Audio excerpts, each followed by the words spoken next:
بسم اللہ الرحمن الرحیم۔ السلام علیکم دوستو ساتھیوں، میرا نام نوید احمد خان ہے اور آپ میرا یوٹیوب چینل دیکھ رہے ہیں۔ جیسے کہ آپ سب کو پتہ ہے کہ شہباز شریف صاحب جو ہیں ان کو اسپیشل ضمانت دی گئی ہے۔ اسپیشلی اس لیے کہہ رہا ہوں کہ اس طرح کا جو فیصلے ہیں وہ عام آدمیوں کے لیے نہیں ہوتے، وہ ایسے شہباز شریف اور نواز شریف جیسے خاص لوگ جو ہیں انہی لوگوں کے لیے ہوتے ہیں۔ اور اس کا یہ ہر کوئی اس بات کو جانتا ہے، کیونکہ لوگوں کو سالوں لگ جاتے ہیں اور ان کی جو ہے وہ کیس جو ہے عدالت میں ہی نہیں لگتا ہے، اور ان لوگوں کے کیس ایسے ہیں شریف خاندان کے کہ چھٹی والے دن بھی جو ہے ان کے جج آ کے بیٹھتا ہے اور ان کو ضمانتیں دیتا ہے۔ تو اینی وے ان کا کہانی یہ ہوئی کہ انہوں نے ضمانت کے لیے اپلائی کیا، اور وجہ یہ بتائی کہ جناب میں کینسر کا پیشنٹ ہوں، مجھے بہت زیادہ دن ہو گئے چیک اپ کرائے ہوئے، تو مجھے جو ہے لندن جانا چیک اپ کروانے کے لیے۔ اب سوچنے کی بات یہ ہے کہ بھائی پاکستان میں بھی تو کینسر ہاسپٹل ہے نا، شوکت خانم، تو وہاں پہ کیوں نہیں جا سکتے؟ لیکن نہیں، وہاں تو وہ تو دشمن کا ہے۔ تو اینی وے تو کہانی یہ ہے کہ ان کو ضمانت ملی 2 گھنٹے کے اندر، اور کورٹ نے ضمانت بھی دی اس طریقے سے۔ ان کا فیصلہ یہ تھا کہ اگر بلیک لسٹ میں نام ہے تو بلیک لسٹ سے نام نکالا جائے، ای سی ایل سے نام نکالا جائے، ایون تو اگر بلیک لسٹ پہ پھر بھی رہتا ہے تو پھر بھی یہ فلائی کر سکتے ہیں۔ تو بہت ہی عجیب و غریب قسم کا جو ہے نا وہ فیصلہ آیا تھا، بہت ہی اسپیشل قسم کا۔ تو اینی وے تو اس کا ہوا یہ کہ شہباز شریف صاحب نے جو ہے وہ بہت پہلے ہی سے جو ہے اپنی سیٹ جو ہے بک کرائی ہوئی تھی، اور یعنی 5 تاریخ کی ان کی سیٹ بک تھی اور ان کو یہ 7 تاریخ کو نکلنا تھا۔ تو اب یہ بھی ایک سوچنے کی بات ہے کہ بھئی ان کو کیسے پتہ تھا کہ ان کی ضمانت منظور ہو جائے گی اور وہ چلے جائیں گے؟ لیکن اب یہ تو سوچنے کی بات ہے کہ کیا ہوا ہے کیا نہیں ہوا۔ اینی وے پھر وہ میں کہوں گا کہ لاہور ہائی کورٹ ہے۔ تو ہوا یہ کہ اپنا شہباز شریف صاحب جو ہیں وہ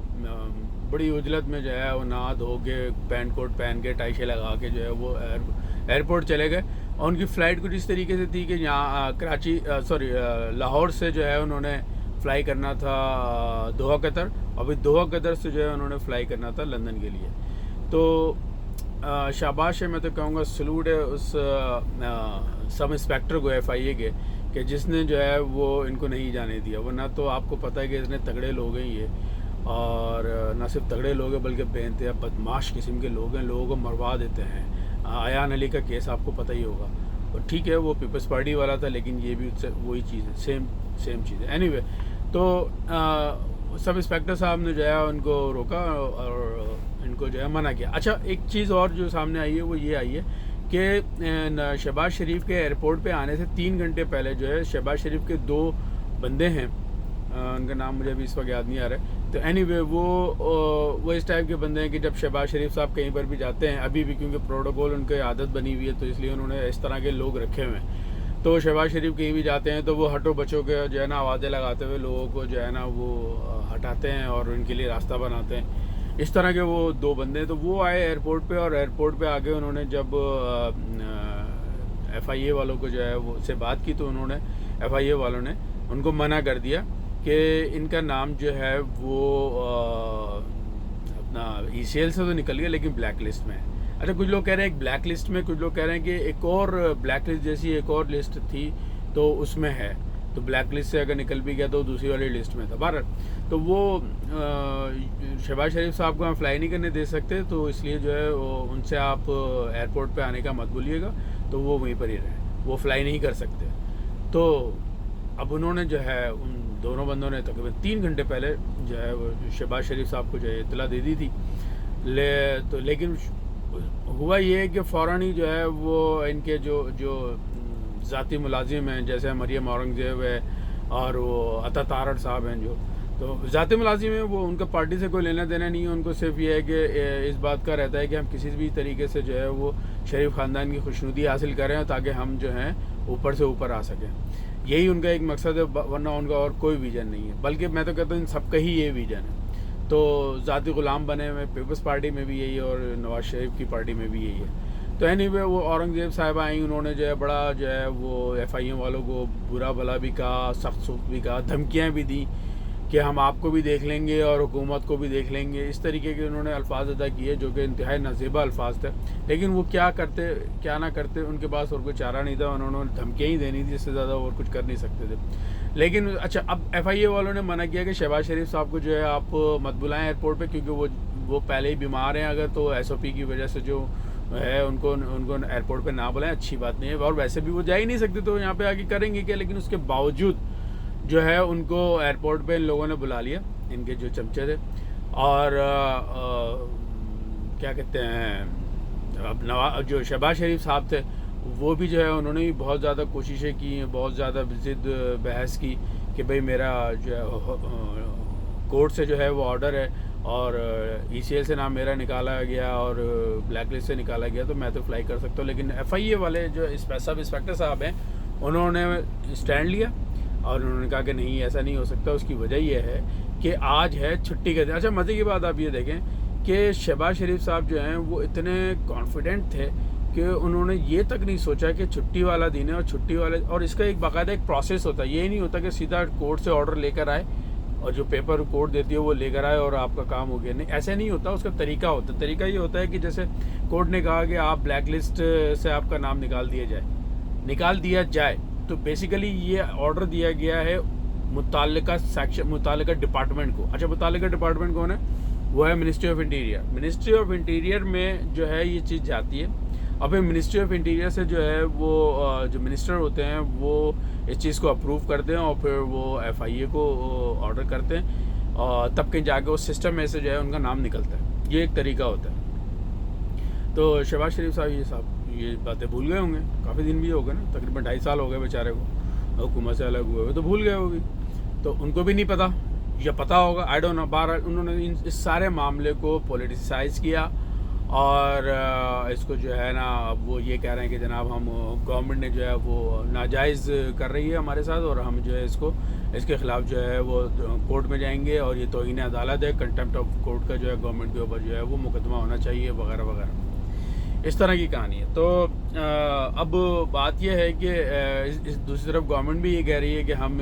لاہور ہائی کورٹ کے اس فیصلے کو چیلنج کریں گے, اور جو نیب ہے وہ بھی یہی کہہ رہی ہے کہ ہم بھی جو ہے نا لاہور ہائی کورٹ کے اس فیصلے کو چیلنج کریں گے. تو مجھے نہیں لگتا کہ شہباز شریف صاحب جو ہیں وہ شاید جا سکے. ویسے بھی ابھی عید کی چھٹیاں پڑ گئی ہیں,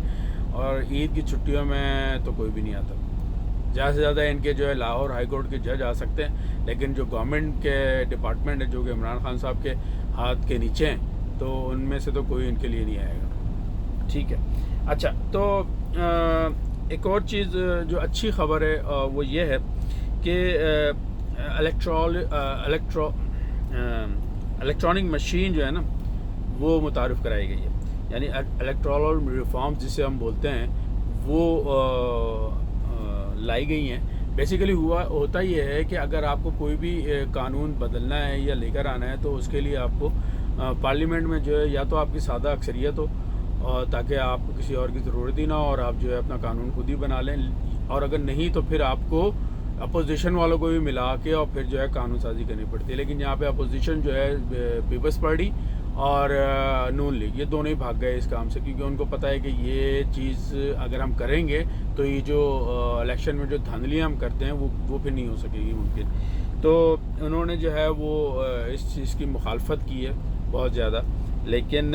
اب ہوا یہ ہے کہ ایک اور طریقہ یہ ہوتا ہے کہ صدر جو ہیں, جو پریزیڈنٹ آف پاکستان ہیں, وہ اپنا اختیار یوز کرتے ہیں پھر, اور جو ہے قانون یا آرڈیننس جو ہے وہ جاری کرتے ہیں, جو کہ 4 مہینے تک کے لیے ویلڈ ہوتا ہے. اسی حق کو اپنے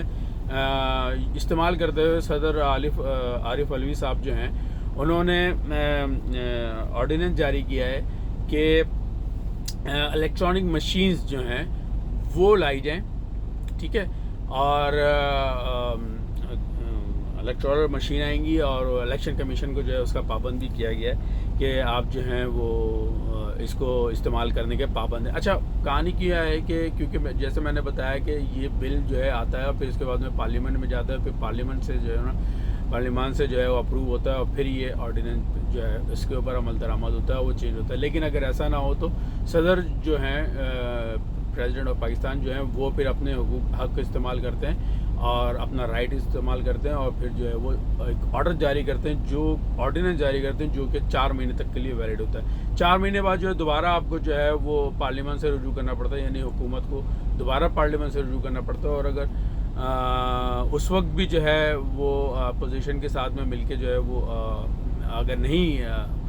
آرڈیننس پاس کرا سکیں تو پھر وہی صدر جو ہیں وہ 4 مہینے کے لیے دوبارہ سے آرڈیننس کو لاگو کر دیتے ہیں۔ یہ ایک طریقہ ہوتا ہے۔ تو اینی وے تو انہوں نے جو ہے وہ الیکٹورل ریفارمز کے مد میں جو ہے ایک تو یہ کام کیا ہے کہ جناب الیکٹرانک مشینیں آ گئی ہیں، اور الیکشن کمیشن کو اس بات کا پابند کیا گیا ہے کہ آپ نے یہ مشینیں یوز کرنی ہیں، یعنی الیکٹرانک مشینز۔ اور وہ الیکٹرانک مشینز آپ نے دیکھی ہوں گی کہ وہ پرانے زمانے کا جو کیلکولیٹر ہوتا تھا تو وہ ہمارے یہاں کے جو بنیے وغیرہ یوز کرتے تھے،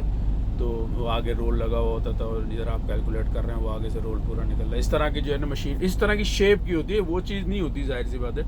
تو وہ مشینیں ہوں گی، اور ان مشینوں سے جو ہے دھاندلی کا تصور تک نہیں ہو سکتا۔ اس کی وجہ یہ ہے کہ وہ مشینیں کیلکولیٹر کی طرح ہوتی ہیں، اس کے اندر کوئی الیکٹرانک ڈیوائس نہیں ہوتی، کوئی ایسی چیز نہیں ہوتی کہ جس سے اس کو ہیک کیا جا سکے۔ اب وہ اس کو ہیک ہی نہیں کر سکتے تو کیا کر سکتے ہیں؟ وہ مشین میں جو آپ فیڈ کریں گے وہی آپ کو دکھائے گی، لہٰذا اس سے جو ہے دھاندلی کے چانسز بالکل زیرو ہو جاتے ہیں۔ اچھا، انڈیا جیسا ملک جو ہے وہ استعمال کر رہا ہے اس مشین کو، لیکن ہمارے یہاں جو ہے وہ بددھیانتی کچھ زیادہ ہی ہے، شاید انڈیا سے بھی بہت زیادہ ہے، تو اس وجہ سے ہمارے یہاں کے لوگ جو ہے اپوزیشن جو ہے وہ اس چیز کے لیے راضی نہیں ہو رہی ہے۔ اچھا، ایک اور آرڈیننس جاری کیا گیا، اور وہ ہے اوورسیز پاکستانیز کو ووٹنگ کا حق دیا گیا۔ یہ بہت بڑی زبردست بات ہے کہ اوورسیز پاکستانیز کو اس سے پہلے ووٹنگ کا حق نہیں تھا۔ نواز شریف کے اور پیپلز پارٹی کے دور میں اس کے اوپر باتیں تو بہت ہوئی ہیں، لیکن اس کے اوپر عمل درآمد کچھ بھی نہیں ہوا۔ انہوں نے صرف لالی پاپ دیا عوام کو کہ جی ہم اس کے اوپر بات کر رہے ہیں، ہم سوچ رہے ہیں اس کے اوپر کرنے کا، لیکن وہ عمل درآمد کچھ بھی نہیں، ٹھیک ہے نا۔ تو اب کہانی یہ ہوئی کہ اس وقت جو عمران خان صاحب نے جو ہے یہ کام کیا، اور آپ کا جو ہے یہ اوورسیز پاکستانیز ہیں، ان کا جو ان کو ووٹنگ کا حق دیا گیا، تو یہ آرڈیننس بھی جو ہے وہ صدر پاکستان نے جو ہے وہ آرٹیکل 89 کے تحت جو ہے وہ مطلب یہ جاری کیا گیا ہے، اور الیکشن کمیشن کو اس بات کا پابند کر دیا ہے کہ اگر آپ کو اس سلسلے میں آپ نے یہ ووٹنگ کرانی ہے، اور نادرا سے جو ہے آپ ہیلپ لے سکتے ہیں، یا جس ڈپارٹمنٹ سے بھی آپ چاہیں آپ جو ہے ہیلپ لے سکتے ہیں، اور لیکن آپ نے جو ہے پاکستانیوں کو اس کا حق دینا ہے، یعنی پاکستانی جو ہے وہ اب ووٹنگ کر سکتے ہیں۔ یہ آرڈیننس صدر کا جاری ہو چکا ہے، اور یہ جو ہے الیکشن کمیشن ایکٹ 2017 کے تحت ہے، اور اس میں جو سیکشن لگا ہے وہ 94(1) ہے، اور دوسرا 103۔ اس کے تحت جو ہے وہ اوورسیز پاکستانی جو ہیں وہ ووٹ ڈال سکتے ہیں، اور یہ بڑی خوشائند بات ہے، بڑی اچھی بات ہے۔ اب آپ کو میں ایک چیز اور مزے کی بات بتا دوں کہ گورنمنٹ کے اعداد و شمار کے مطابق تقریباً کو 90 لاکھ کے قریب جو ہے وہ پاکستانی بیرون ملک میں مقیم ہیں، تو جس میں سعودی عرب اور عرب ممالک اور دوسرے مغرب کے ممالک، کینیڈا، امریکہ وغیرہ یہ سب شامل ہیں۔ تو گورنمنٹ کے مطابق 90 لاکھ لوگ جو ہیں وہ موجود ہیں ملک سے باہر۔ اور آپ کو میں ایک چیز یہ بتا دوں، یہ سبھی جانتے ہیں ویسے تو، کہ بیرون ملک پاکستانیوں میں سب سے زیادہ جو مقبول ہیں وہ ہیں عمران خان صاحب، نواز شریف صاحب نہیں ہے، زرداری صاحب نہیں ہے، لیکن جو سب سے زیادہ جو مقبول ہیں وہ ہیں آپ کا عمران خان صاحب۔ تو ان کو نواز شریف اور نون لیگ اور پیپلز پارٹی اسی لیے پیچھے ہٹ رہی ہے کہ ان کو پتہ ہے کہ اگر ملک کے اندر ہم نے جو ہے وہ لوگوں کو بیوقوف بنایا ہے اور پی ٹی آئی کے خلاف کیا ہے، کیونکہ ایسا دیکھنے میں بھی آ رہا ہے کہ جو 2-3 جو ہے وہ الیکشن ہوئے ہیں، ضمنی الیکشن، اس میں جو ہے پی ٹی آئی ہاری ہے، تو انہوں نے یہی چیز کوشش کی، اور اس میں کافی حد تک کامیاب بھی نظر آ رہا ہے کہ ملکی حد تک جو ہے وہ پی ٹی آئی کو انہوں نے کافی ڈیمیج کیا ہے۔ تو لیکن بیرون ملک جو پاکستانی ہیں ان کو وہ بالکل بھی نہیں ہلا سکے ہیں، ان کی جو سوچ ہے، وہ جو ویژن ہے، اور جس طریقے سے وہ لوگ دیکھتے ہیں، تو اس چیز کو جو ہے وہ بالکل بھی چینج نہیں کر سکے۔ تو ان کو پتہ ہے کہ اگر اس طرح سے اوورسیز پاکستانیز نے ووٹنگ کی تو ہمارا تو پتہ گل ہو جائے گا، ہم تو پھر نہیں آ سکیں، اور عمران خان صاحب جو ہیں وہ الیکشن ہوگا اور پھر دوبارہ آ جائیں گے، چاہے وہ یہی سے موجودہ سسٹم رکھیں یا چاہے وہ صدارتی نظام لے کر آئیں اور اس میں جو ہے وہ ووٹنگ کریں، آئیں گے عمران خان صاحب ہی۔ تو مجھے یہ لگتا ہے کہ یہ اتنی جلدی میں جو عمران خان صاحب نے جو یہ آرڈیننس پاس کروایا ہے، تو جو ہوا ہے آرڈر ہوا ہے، تو وہ شاید اس کی وجہ جو میری سمجھ میں آ رہی ہے، یا شاید ہو سکتا ہے وہ زیادہ بہتر ہو سمجھتے ہوں، میں تو اندازہ ہی لگا سکتا ہوں کہ دال میں کچھ ہے، کہ یا تو عمران خان صاحب جو یہ پورا نظام لپیٹنے جا رہے ہیں اور صدارتی نظام لے کے آنا چاہ رہے ہیں، تو اسی وجہ سے انہوں نے جو صدارتی جو رائٹ ہوتا ہے جو اس کے تحت جو ہے یہ 4 مہینے کے لیے یہ آرڈیننس جاری کروائے ہیں، اور 4 مہینے بہت ہوتے ہیں، اس کا مطلب یہ کہ ود ان 4 مہینے ود ان 4 منتھ جو ہے کچھ نہ کچھ ہونے والا ہے ملکی سیاست میں، لہٰذا دیکھتے ہیں آگے کیا ہوتا ہے۔ اور اسی طریقے سے جو ہے بس آپ میرے ساتھ جڑے رہیں اور میری ویڈیو کو سبسکرائب کریں اور گھنٹی کے نشان کو بھی دبا دیں تاکہ میرا آنے والی ہر ویڈیو کا نوٹیفیکیشن آپ کو ملتا رہے، اور اگر میری ویڈیو آپ کو پسند آئی ہے تو اسے لائک بھی کریں اور دوستوں میں شیئر بھی کریں۔ تو انشاءاللہ اگلی ویڈیو میں اس سے بھی زیادہ اچھی اور خوشخبریاں لے کر آؤں گا میں اور معلومات لے کر آؤں گا، تو تب تک کے لیے اجازت دیں، اللہ حافظ۔